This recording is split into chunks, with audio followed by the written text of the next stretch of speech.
اس لیے خاص طور پہ نوجوان طبقے سے کہتا ہوں کہ اپنی صلاحیتوں کو برباد مت کرو، اپنے ملک اور قوم کے خلاف استعمال مت کرو، اور یہ بھی نہیں کہ غیر مسلموں کے خلاف استعمال کرو، اس کا بھی نقصان ہے.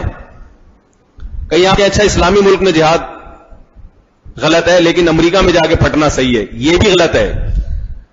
اس وقت جتنے دنیا میں اسلامی تحریکیں جو تبلیغ اور دعوت کا کام کر رہی ہیں، کسی بھی تبلیغی جماعت سے ہو یا بیانات کے ذریعے ہو، یا عربوں کی جتنی بھی جو مختلف تنظیمیں ہیں جو یورپ میں اور امریکہ میں کام کر رہی ہیں، اس کی بے انتہا برکات سامنے آ رہی ہیں. فرانس کی حکومت کو یہ ڈر ہو گیا ہے کہ کچھ وقت کے بعد یہ فرانس مسلمانوں کا ملک ہوگا، اتنی تیزی سے اسلام پھیل رہا ہے. اب ہوتا کیا ہے کہ وہاں بعض اس قسم کے لوگ پہنچتے ہیں جو ممکن ہے مخلص ہوتے ہیں، وہ ممکن ہے ان کا جذبہ اچھا ہوتا ہو. وہاں کی حکومتوں کو پتا ہوتا ہے کہ یہ کس نیت سے آئے ہیں، اور وہ حکومتیں ان کو دہشت گردی کی کارروائی کرنے دے رہی ہیں تاکہ ہمارے پاس جواز ہو داڑھی اور ٹوپی پہ پابندی لگانے کا. یہ ہمارا نوجوان طبقہ اس بات کو نہیں سمجھتا. کیا کسی ملک میں جا کے 4 دھماکے کرنے سے کیا اس حکومت کی لگام آپ کے ہاتھ میں آ جائے گی؟ یہ کون سا یعنی جہاد ہے جس میں آپ یہ سمجھتے ہیں کہ میں گیا وہاں 4 دھماکے کیے میں نے تو اگلا صدر میں ہی ہوں گا، حکومت میں خلیفہ بن جاؤں گا؟ یہ نہیں ہوتا عملی طور پر. اس کا نقصان یہ ہوتا ہے، فرانس میں دھماکے ہوئے، اس کا نقصان کیا ہوا؟ وہاں کی حکومت کو موقع مل گیا حجاب پر پابندی لگانے کا، اور بہت ساری چیزوں پر پابندی لگانے کا موقع مل گیا. اور بھی یہ ہو رہا ہے، علماء کے ویزے بند ہو رہے ہیں. تو میرے بھائی، جو اللہ اس کے رسول صلی اللہ علیہ وسلم نے جہاد کے لیے جو شرائط بیان کی ہیں وہ ایسے ہی تو نہیں بیان کر دی. قرآن کے الفاظ ہیں الآن خفف اللہ عنکم وعلم ان فیکم ضعفا فإن یکم منکم مئۃ صابرۃ یغلبوا مئتین. فرمایا اگر تم میں 100 ہوں گے تو 200 پہ غالب کر دوں گا. کیا مطلب؟ 100 سے کم اگر ہیں پھر 200 سے لڑنے کی تمہیں اجازت نہیں ہے، پھر اللہ کی طرف سے فتح اور نصرت کا وعدہ نہیں ہے. یہ 100-200 کا جو قرآن نے ذکر کیا یہ تعداد بتانے کے لیے نہیں، یہ ریشو کہ تمہاری طاقت ان سے کم از کم آدھی تو ہونی چاہیے. آدھی اسلحے کی اور اسباب کی طاقت ہوگی، آدھی ایمان کی ہوگی. ابھی صرف ایمان کی طاقت ہے. صرف ایمان کی طاقت اگر کافی ہوتی تو نوح علیہ السلام کو سب سے پہلے حکم ہوتا کہ اس قوم کے خلاف جہاد کریں. نوح علیہ السلام نہیں کر سکتے تھے، 40 آدمیوں کو لے کے پوری دنیا سے کیسے لڑتے ہو؟ اس لیے ان کو حکم دیا صرف دعوت، صرف دعوت. یہ بڑا سینسیٹیو موضوع ہے جو میں چھڑ گیا خود بخود، جو میں چھیڑنے کے لیے بیٹھا نہیں تھا، چھڑ گیا ہے. نوح علیہ السلام نے 950 سال تبلیغ کی ہے، تلوار نہیں اٹھائی، اس لیے کہ 40-50 آدمی نہیں لڑ سکتے. اللہ نے اس دنیا کو اسباب کے ساتھ جوڑ دیا ہے، اسباب کے ساتھ. پھر موسیٰ علیہ السلام کی تاریخ آپ دیکھیں، فرعون کتنا بڑا ظالم تھا، بچوں کو قتل کر رہا تھا. اللہ نے اپنے ایک پیغمبر کو بھیجا، تو پیغمبر کو کیا کہا؟ فرعون کو نرمی سے دعوت دیں. ہو سکتا ہے لائن پہ آ جائے، ہو سکتا ہے ہدایت پہ آ جائے. اگر دعوت قبول نہیں کرتا، معجزے دکھائیں. نہیں کرتا تو بہت کچھ دکھایا اللہ نے، مگر پھر بھی باز نہیں آیا تو اللہ نے حضرت موسیٰ کو یہ نہیں کہا کہ اٹھ کے تلوار اٹھائیں اس کے خلاف، کہا کہ بنی اسرائیل کو لے کے اس ملک سے نکل جائیں. کیوں؟ اسباب کی دنیا میں حضرت موسیٰ اور بنی اسرائیل کے لیے فرعون سے فائٹ کرنا ممکن، بولو بھائی، نہیں تھا. لڑائی ممکن نہیں تھی. کیوں ممکن نہیں تھی؟ کہ ایک قوم جو غلام بنی ہوئی ہے، اس کے بچوں کو قتل کیا جا رہا ہے، وہ احتجاج کر کے اپنے بچوں کا قتل نہیں بچا سکتے. اس قوم کو یہ کہا جائے کہ اس ظالم کے خلاف جہاد کرو، کہیں گے ہم تو اپنے بچوں کو قتل ہونے کے لیے نہیں بچا سکتے. کتنے کمزور ہیں اس کے مقابلے میں ایک مضبوط طاقتور حکومت ہے، ہم کیسے؟ تو موسیٰ کلیم اللہ ان کے درمیان موجود ہیں، پھر بھی اس قوم کو فرعون کے خلاف تلوار اٹھانے کا حکم نہیں ہوا کیونکہ طاقت نہیں تھی. اللہ نے اس دنیا کو اسباب کے ساتھ جوڑ دیا ہے. اسباب ہوتے ہیں تو پھر کام ہوتا ہے، نہیں ہوتے تو اسباب اختیار کرو بیٹھ گئے. تو بنی اسرائیل نے اسباب اختیار کیے، بھائی ملک سے بھاگ جاؤ، یہاں سے نکلو تاکہ اپنا کچھ جو ہے نا کوئی حکومت بنے، کوئی طاقت ہو. پھر آگے اگلا درجہ ہے کہ وہ دیکھا جائے گا کہ اس میں لڑنے کی طاقت ہے یا نہیں. تو بنی اسرائیل وہاں سے فرار ہوئی. فرعون کو اللہ نے اپنی طاقت اور قدرت سے تباہ و برباد کر دیا، سمندر میں غرق کر دیا. بنی اسرائیل نے سکون کا سانس لیا، ٹھیک ہے نا، آزاد ہو گئے. پھر اللہ نے کتاب دی بھئی یہ تورات ہے، یہ اسلام ہے، یہ شریعت ہے، اس کو فالو کرو. پھر حکم دیا کہ اب حضرت موسیٰ کی قیادت میں تم نے کیا کرنا ہے؟ فلسطین پہ، بیت المقدس پہ چڑھائی کرنی ہے، وہاں جہاد کرنا ہے. اس لیے کہ ایک طاقت آ گئی ہے ہاتھ میں، ایک امیر ہو گیا ہے اور ایک نظام بن گیا ہے. وہ پھر بنی اسرائیل چونکہ نالائق تھے، وہ نہیں کیا انہوں نے، پھر ان کو سزا ملی ہے. فرعون کے خلاف جہاد کا نہ حکم ہوا نہ اس پہ سزا ملی ہے.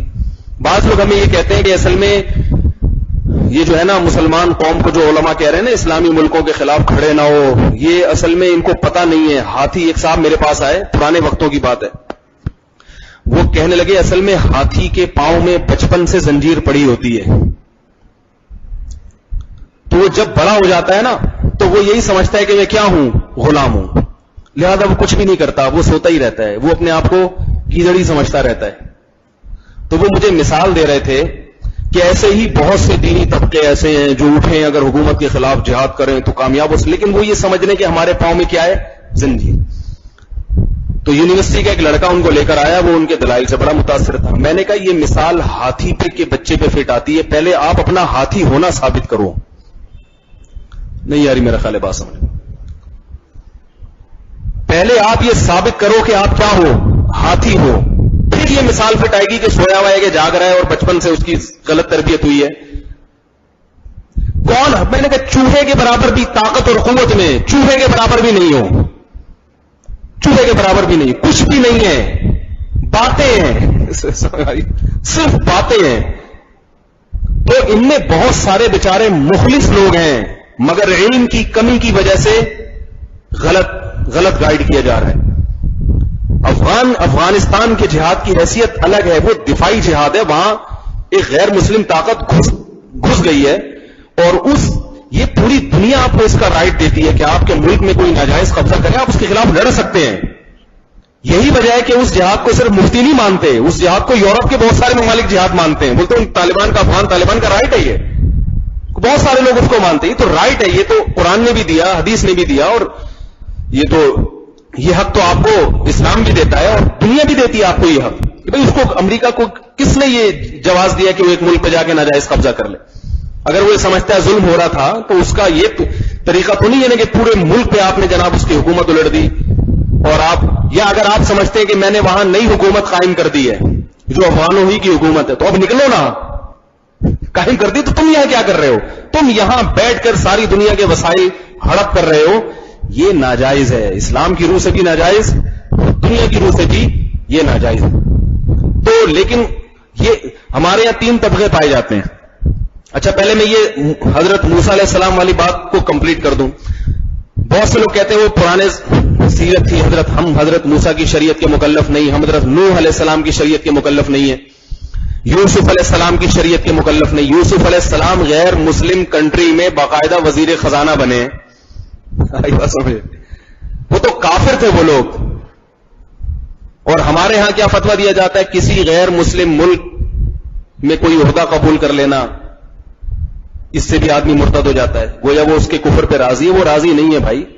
یوسف علیہ الصلوۃ والسلام نے جب مصر میں گئے ہیں اور وہ بادشاہ بھی کافر، پوری رعایا کافر، تبھی تو حضرت یوسف جیل میں بھی تبلیغ کرتے ہیں.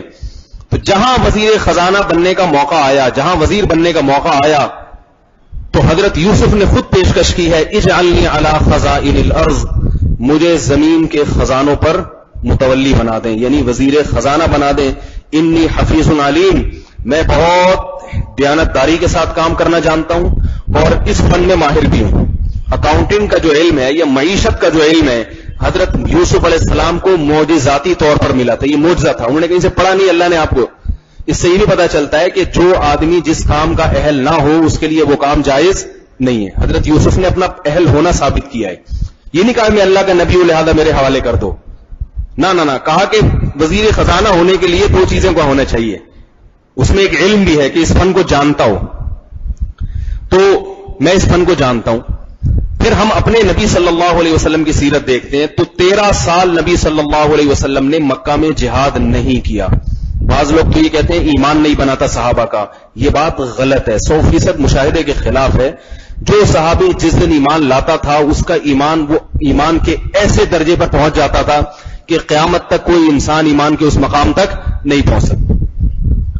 بلکہ قرآن نے کہا لا یستوی وہ لوگ جو من قبل الفتح فتح مکہ سے پہلے ایمان لائے ہیں اور جو بعد میں لا رہے ہیں، دونوں برابر نہیں ہو سکتے. جو پہلے والے ان کا مقام زیادہ ہے.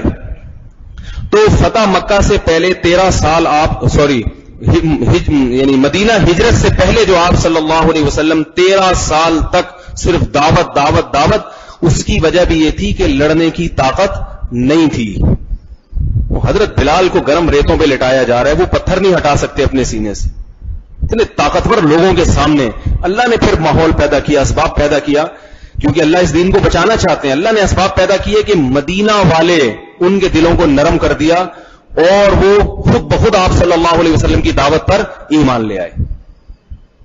ایک صاحب مجھ سے کہنے لگے کہ تلوار اٹھائے بغیر کچھ ہو ہی نہیں سکتا، ناممکن ہے. پھر مثال دی فتح مکہ کی کہ مکہ جب تک فتح نہیں ہوا تھا وہاں کے لوگ ایمان نہیں لائے تھے، جب تلوار چلی ہے مکہ فتح ہوا تو سارے ایمان لے آئے. میں نے کہا بالکل آپ نے اچھی مثال دی، لیکن مدینہ میں کیسے ایمان لے آئے تھے؟ وہاں تو تلوار نہیں چلی تھی. اسلامی جو سب سے پہلی اسٹیٹ ریاست وجود میں آئی ہے وہ تو مدینہ ہے. تو جہاد کا انکار تو کافر ہی کر سکتا ہے، لیکن ہمارے ہاں جو ینگ جنریشن ہے نا، اس کو بعض جگہ بڑا غلط گائیڈ کیا جاتا ہے. وہ ہر چیز میں ہماری قوم کی فطرت ہے کہ جب تک کسی چیز میں بھولوغ نہ کر لیں، زمین سے آسمان تک نہ پہنچا دیں. کوئی اگر کسی ایک تنظیم سے منسلک ہے تو وہ باقیوں کو کیا سمجھتا ہے؟ بے وقوف. وہ کہتا ہے بھائی یہیں سے دین آئے گا، باقی سارے تیل بیچنے پکوڑے بیچنے ہیں، وہ کچھ بھی نہیں آئے گا. اور جو دوسری سے لگ جائے تو وہ سمجھتا ہے کہ وہ سارے کیا ہیں؟ احمق اور پرلے درجے کے بے وقوف ہیں. اسی تنظیم میں لگو گے تو کام ہوگا، ورنہ یہ سب نہیں چل رہا ہے سیٹ اپ، الا ماشاءاللہ چند لوگوں کو جن کو اللہ نے بچایا ہوا ہے. تو دین کے سارے شعبے ہیں، سب کی ضرورت ہے. مدینہ بغیر جہاد کے فتح ہوا ہے، سب دعوت کے ذریعے تبلیغ کے ذریعے سب ایمان لے کر آئے ہیں. مکہ میں تبلیغ کے ذریعے نہیں، وہ تلوار کے ذریعے آیا ہے. تو بتا دیا دونوں چیزیں ضروری ہیں، لیکن ہر چیز کا ایک موقع ہے. اس وقت آپ صلی اللہ علیہ وسلم کے پاس طاقت اور قوت نہیں تھی، افراد نہیں تھے، صرف زبانی دعوت. اور صحابہ کو حکم دیا مار کھاؤ اور صبر کرو، بدلہ نہ لو. مار کھاؤ اور صبر کرو، بدلہ نہ لو. صبر، قرآن کی جو مکی آیتیں ہیں وہ ساری صبر پر ہیں. وَاصْبِرْ وَمَا صَبْرُكَ إِلَّا بِاللَّهِ، اے نبی صبر کرو، اور یہ توفیق بھی کس سے مانگو؟ اللہ سے مانگو. وَلَا تَسْتَوِي الْحَسَنَةُ وَلَا السَّيِّئَةُ، برائی کا بدلہ برائی سے نہ دو. ادفع بالتي هي احسن، کوئی برائی کرے اچھے اخلاق سے پیش آؤ. فَإِذَا الَّذِي بَيْنَكَ وَبَيْنَهُ عَدَاوَةٌ كَأَنَّهُ وَلِيٌّ حَمِيمٌ، برائی کا بدلہ اچھائی سے دو گے تو تمہارا دشمن بھی تمہارا جگری دوست بن جائے گا. یہ قرآن کی آیات ہیں. جب آپ حکومت میں ہوتے ہو تو پولیس کے ذریعے آپ ڈنڈا چلاؤ لوگوں پہ. آپ جب حکومت میں نہیں ہو پھر آپ اگر ڈنڈے چلانا شروع کرو گے تو اس سے لوگ دین کے قریب آنے کے بجائے دور جائیں گے. پولیس کا ڈنڈا تو کھانا پڑتا ہے، وہ تو پولیس ہے بھائی، وہ تو حکومت ہے. اس سے منفی اثرات پیدا نہیں ہوتے. اب لوگ کہتے نہیں جا کے یہ سینما گھر میں دھماکہ کر دو، فلانا کر دو. بھائی تو پولیس ہے، کیسے دھماکہ کرے گا؟